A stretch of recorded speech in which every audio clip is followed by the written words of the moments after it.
दोस्तों आज के समय में लोगों को मस्तिष्क से जुड़ी बहुत सारी बीमारियां होती है और ये मानसिक बीमारियां कई सारे रीजन से हो सकती है, जैसे छोटी छोटी बातों पर चिंता करना, टेंशन लेना, डिप्रेशन में रहना। इसके अलावा और भी कई सारे रीजन हो सकते हैं जिसके कारण से व्यक्ति को मस्तिष्क से जुड़ी बहुत सारी बीमारियां होती है। जानेंगे इस वीडियो में यह सिरप क्या है, यह सिरप आपको मार्केट में किस नाम से मिल जाती है, इस सिरप का यूज कौन कौन सी बीमारियों को ठीक करने के लिए यूज किया जाता है, इस सिरप का क्या डोज रहता है और इसे कितने दिन तक लिया जाता है, इस सिरप को लेने पर कौन कौन से साइड इफेक्ट हो सकते हैं। इसके अलावा और भी कई अन्य महत्वपूर्ण बातें जानेंगे इस वीडियो में, तो बने रहिए वीडियो के अंत तक जिससे कि आपको इस सिरप के बारे में पूरी जानकारी मिल सके। तो चलिए वीडियो की शुरुआत करते हैं। फिनाइटोइन सिरप की बात करते हैं तो इसे डायहाइड्रोटोइन सिरप के नाम से भी जानते हैं। यह एक एंटी सीजर मेडिसिन है जो कि एंटी एपिलेप्टिक तथा एंटी कन्वल्सेंट ग्रुप की दवा है। यह हमारे सेंट्रल नर्वस सिस्टम यानी कि मस्तिष्क में सोडियम चैनल के एक्टिवेशन को बढ़ाती है, यानी कि यह हमारे मस्तिष्क में सोडियम चैनल को निष्क्रिय करके अपना कार्य करती है, जिससे कि मस्तिष्क की बीमारी धीरे धीरे ठीक हो जाती है। दोस्तों फिनाइटोइन आपको टेबलेट, सिरप तथा इंजेक्शन के फॉर्म में मार्केट में आसानी से मिल जाता है, लेकिन इस वीडियो में हम सिर्फ सिरप के बारे में बात करेंगे। इस सिरप के ड्रग स्ट्रेंथ की बात करते हैं तो यह दो अलग अलग स्ट्रेंथ में बनाई जाती है और वो है 25 mg पर ml तथा दूसरी है 6 mg पर ml की दो अलग अलग स्ट्रेंथ में बनाई जाती है। और यह जो स्ट्रेंथ है यह पेशेंट की नीड के अकॉर्डिंग डॉक्टर द्वारा पेशेंट को प्रिस्क्राइब की जाती है। इस सिरप के ब्रांड नेम की बात करते हैं तो यह सिरप आपको मार्केट में बहुत सारे ब्रांड नेम से मिल जाती है, जैसे डिलेंटीन, इप्टोइन या कुछ पॉपुलर ब्रांड नेम है। हो सकता है आपके एरिया में किसी और ब्रांड नेम से मिले तो आप उसे भी यूज कर सकते हैं, क्योंकि सभी का एक जैसा असर होता है।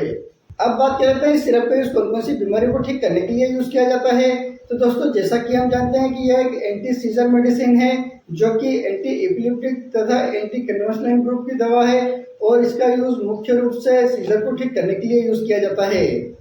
दोस्तों जैसे यदि किसी बच्चे को मिर्गी के दौरे आ रहे हो और वो खड़े खड़े गिर रहा हो या उसको सोते सोते हुए उसका शरीर वाइब्रेशन कर रहा हो तो उसे हम दौरे कहते हैं, सीजर कहते हैं। तो उसको ठीक करने के लिए इस सिरप का यूज किया जाता है।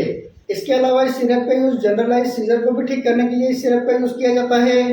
इसी के साथ में कॉम्प्लेक्स पाल्सी सीजर को भी ठीक करने के लिए इस सिरप का यूज किया जाता है। टॉनिक क्लोनिक सीजर में भी इस सिरप का यूज किया जाता है। तो दोस्तों बच्चों में किसी भी प्रकार का सीजर हो उसको ठीक करने के लिए सिरप का यूज किया जाता है।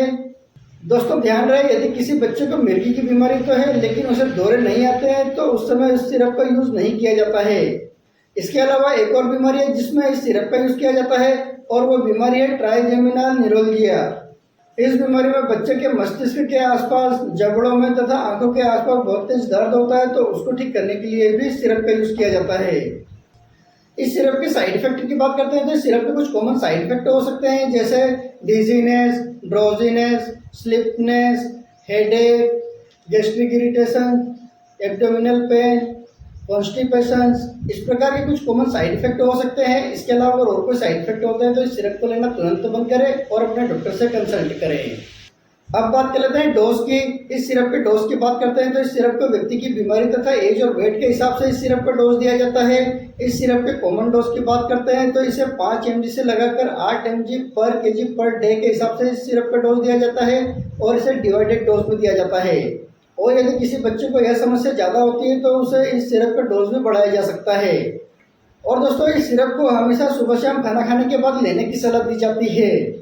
दोस्तों ध्यान रहे बच्चों को हमेशा दवाइयों का डोज डॉक्टर की सलाह पर ही देना चाहिए, आप अपनी मर्जी से बिल्कुल भी डोज ना दें।